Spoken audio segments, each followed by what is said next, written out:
ninth place starter in this race, the 10th place starter in the race, 13th place starter in the race would be on the podium. That's a sign of how crazy this was. 100%. This is always a race that, on our debrief this morning, we said, you never know. This is a race that those kind of things can happen. So great result, obviously, with Zach here. It's his first real luck charm, maybe. He's There's more pressure when he shows up. It's always a pressure when he shows up in chaos, but feels good.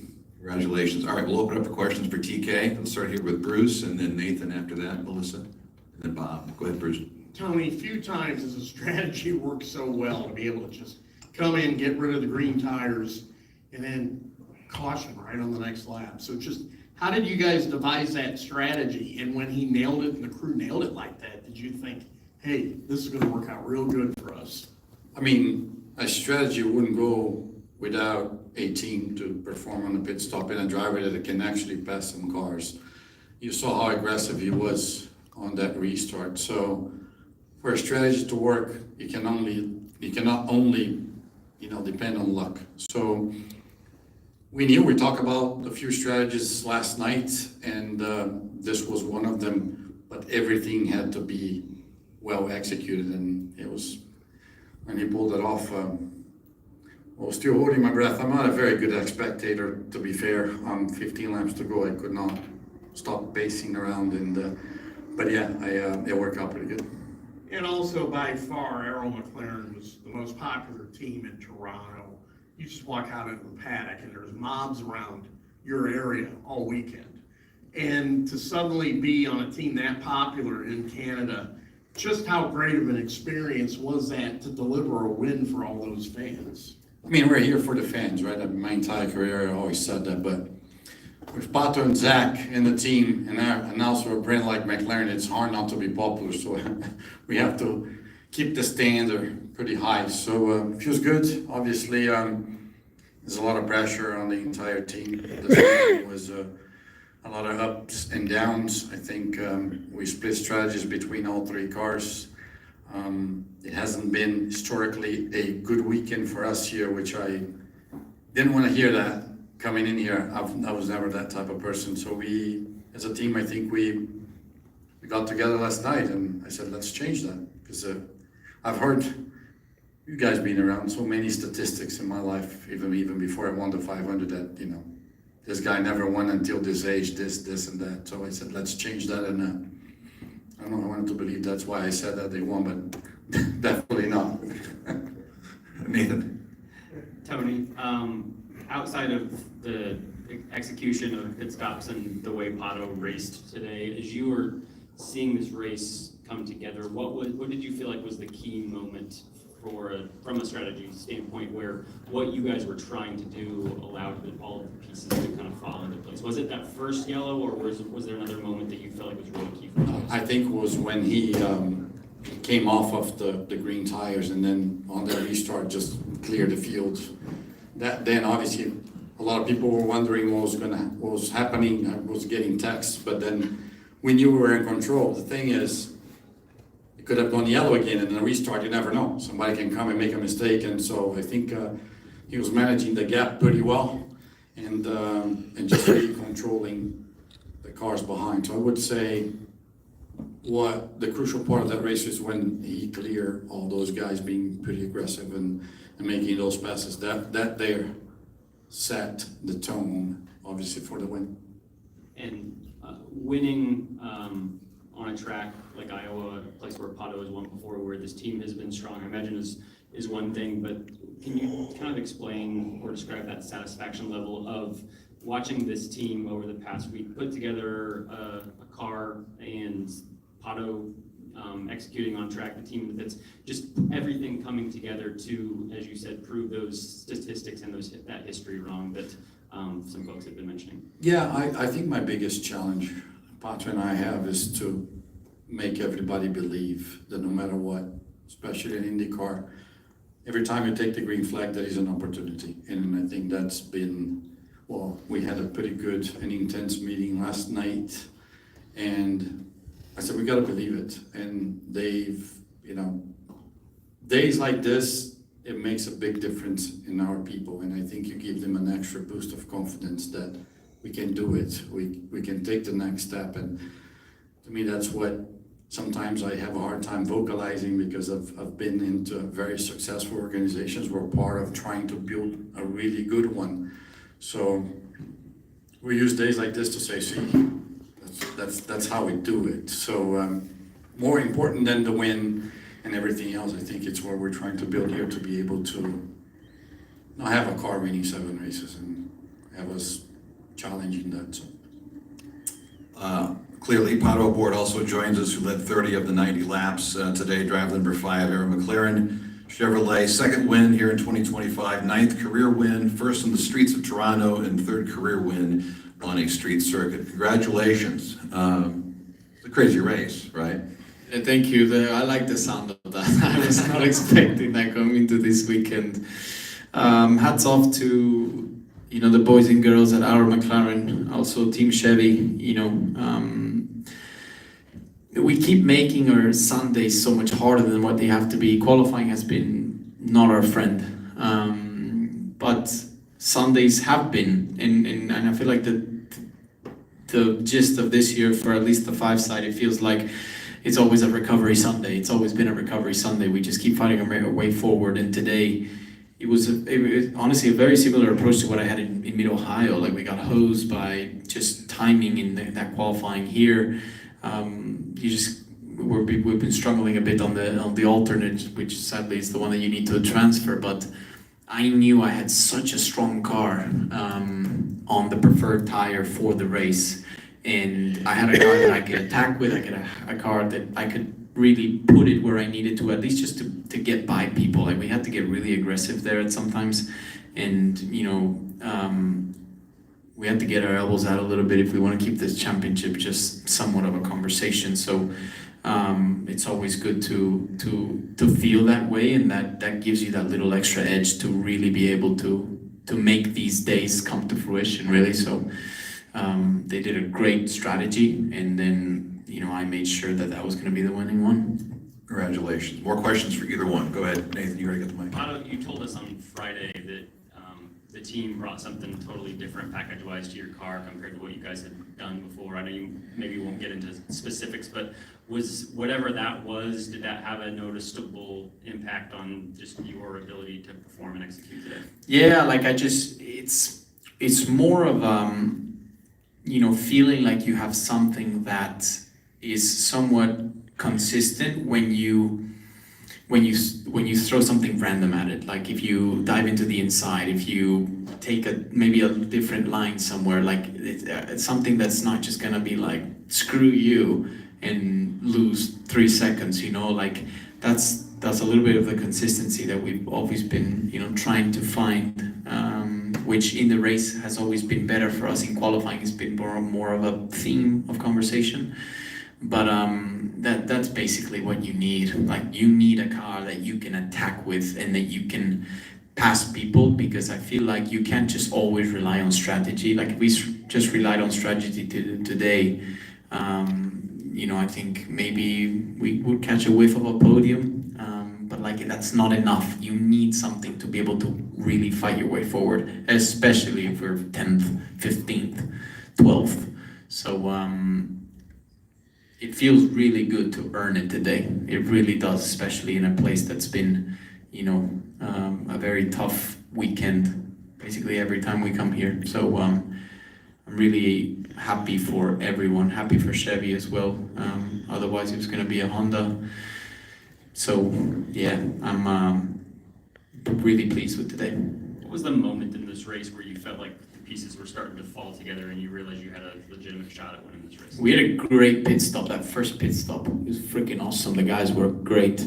We pushed hard in, we pushed hard out, and we undercut everybody that was on the alternate. So that was the first step. And then the second step was, we could have just kind of maintained bay there and just waited for the other guys to start peeling off, but I didn't really want to do that. So I just started picking them off one by one. And then when we positioned ourselves, I think we were 5th in line with 4 cars in front of us that, tried to make it a bit more with the fuel. Like, VK was super strong.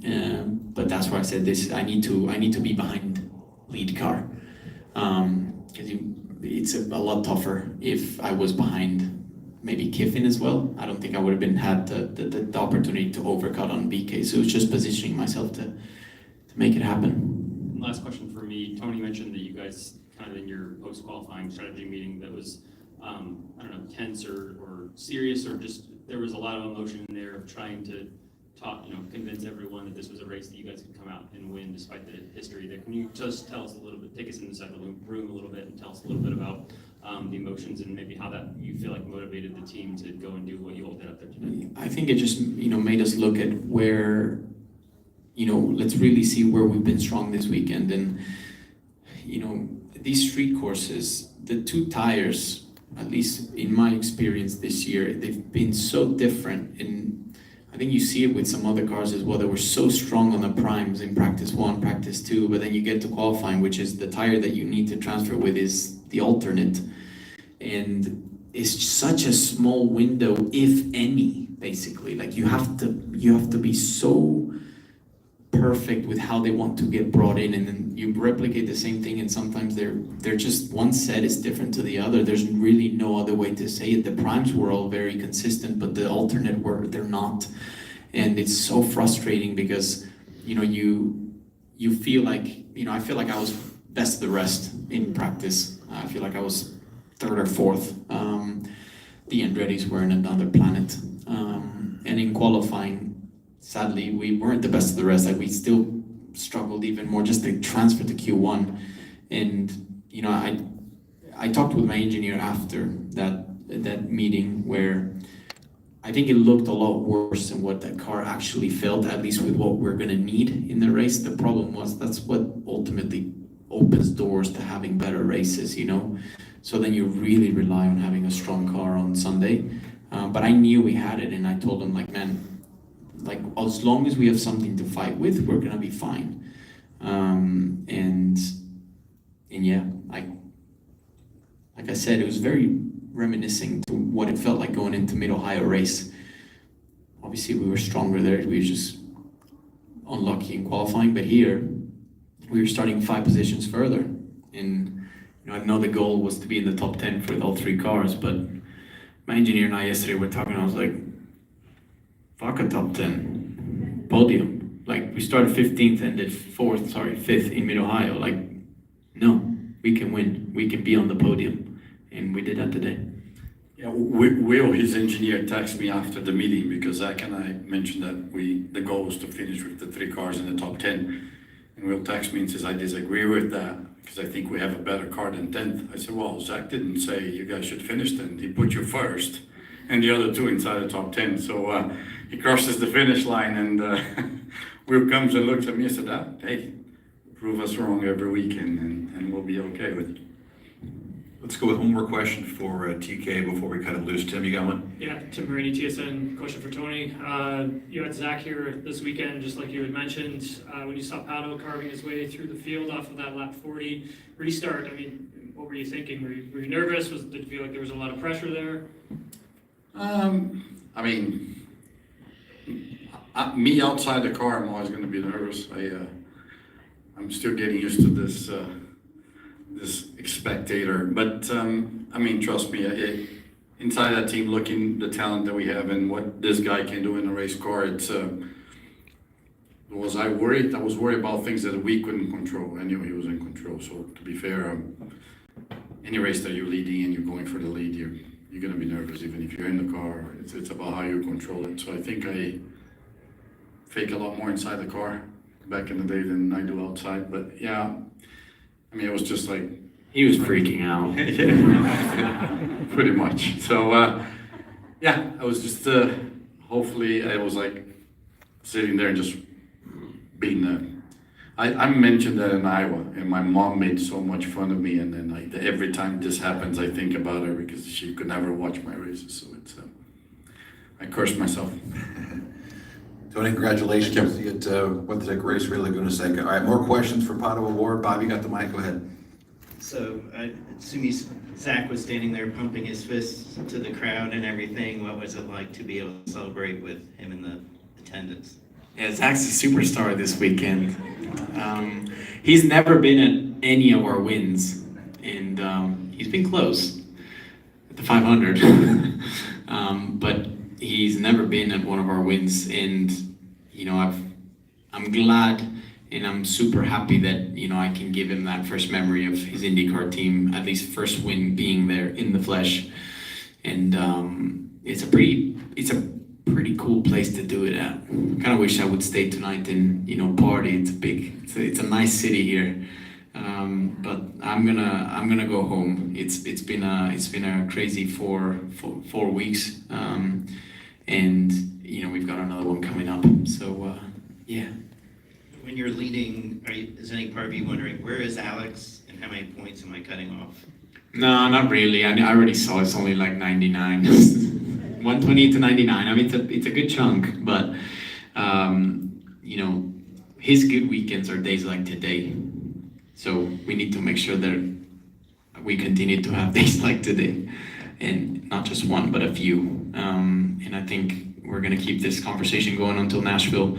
That's my goal. Obviously we're at a time in the championship where we're gonna have to get a little bit more into the conversation of getting our elbows out, because that's what I had to do today just to open the doors to having a chance to win this race. But that's the only way that we're gonna just even catch a whiff of making him sweat a little bit. And speaking of elbows out, you had the contact with Will. Were you concerned, about damage to your car and/or, IndyCar? I know they review pretty much anything like that. Were you concerned about any? I knew that was going to be a racing incident, but I want to go see Will. Actually, that's the last thing that you want to have with. I respect Will so much. We've been racing against each other a lot, but yeah, the problem is that it's such a fine line that you're battling with. You don't want to lose any positions, and when you're going through there where you're full opposite lock, and we basically hit square, and when you hit tire to tire, like both of our wheels got out of our hands and then had to gather it back up. But that's what happens when you're racing so tight in a place like this. The cars don't really do everything perfectly. They will be moving and they'll understeer, and they will be put in places where you're like, oh, I hope I make this kind of thing. But I think when you go into the outside, that's a risk that you're willing to take versus the guy that's on the inside. But yeah, did it end his race? It did it. Okay. I'm glad that it didn't end his race, but obviously that's not the way that I like to go racing. I like to be always fair and give the respect that that each one deserves.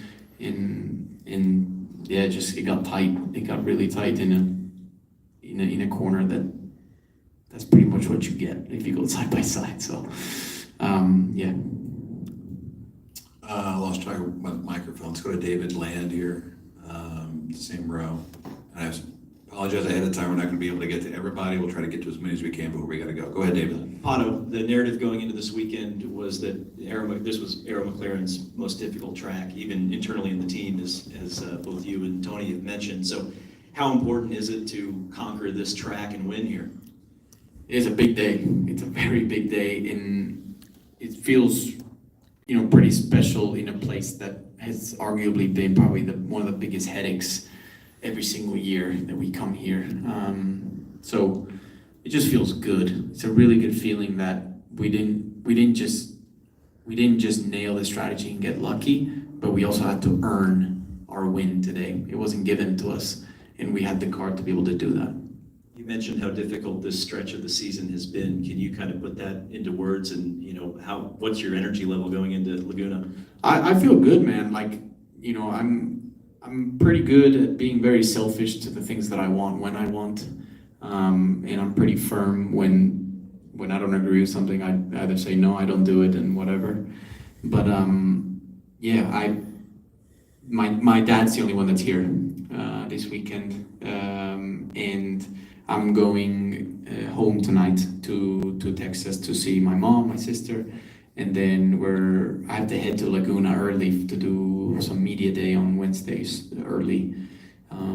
So yeah, it's busy days, but to be honest, us drivers, we have an amazing life. I actually feel for the engineers and for the mechanics, like they have it way rougher than we do. And when the calendar is so aggressive like this, I mean, it's 5 races in 4 weekends and then 1 off.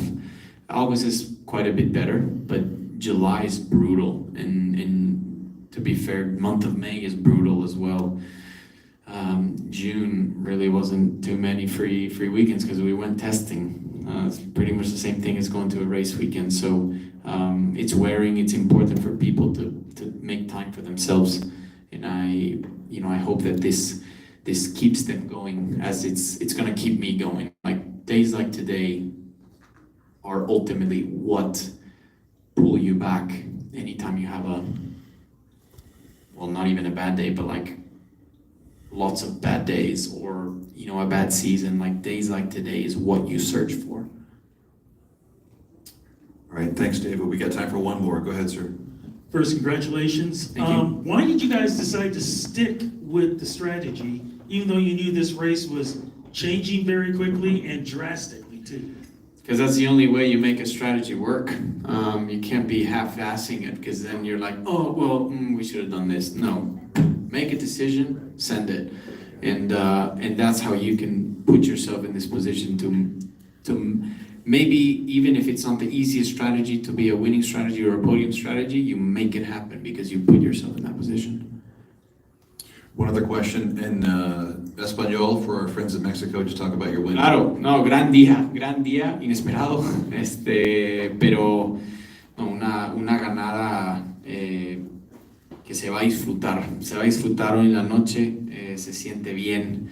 Estoy seguro que el equipo también se siente bastante emocionados y pues también ilusionados, ¿no? Para lo que puede llegar el resto del año, pero vamos a seguir empujando, seguimos en esta pelea, y pues bueno, así como podemos voltear fin de semana que no han sido nuestros amigos en el pasado, lo podemos hacer con algunas que vienen ahí que no hemos tampoco sido los mejores, pero también vienen unas donde hemos ganado y hemos estado en el podio, entonces siento que tenemos unas grandes oportunidades.